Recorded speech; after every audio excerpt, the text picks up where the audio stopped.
రెడీగా డీటెయిల్స్ చూస్తే పేద బడుగు బలహీన వర్గాల సంక్షేమం కోసం కాంగ్రెస్ ప్రభుత్వం పనిచేస్తుందని Adilabad Congress party assembly in charge Kandi Srinivas Reddy అన్నారు.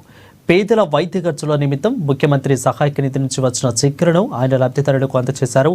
బేలు మండలం సిర్పన్న గ్రామంలోని విమలాబాయికి 60,000 రూపాయల చెక్కును, అదేవిధంగా జైనత్ మండలం కౌట గ్రామంలో యాసం సునీల్ కుమార్కు 32,000 రూపాయల చెక్కులను వారి నివాసాలకు వెళ్లి అందించారు.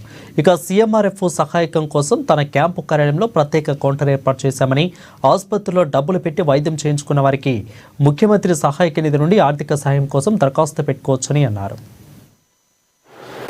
జైనత్ మండల్ కౌట గ్రామానికి చెందినటువంటి యాసం సునీల్ కుమార్ గారు అనారోగ్యం రీత్యా వారు ముఖ్యమంత్రి సహాయ నిధికి దరఖాస్తు చేసుకోవడం జరిగింది.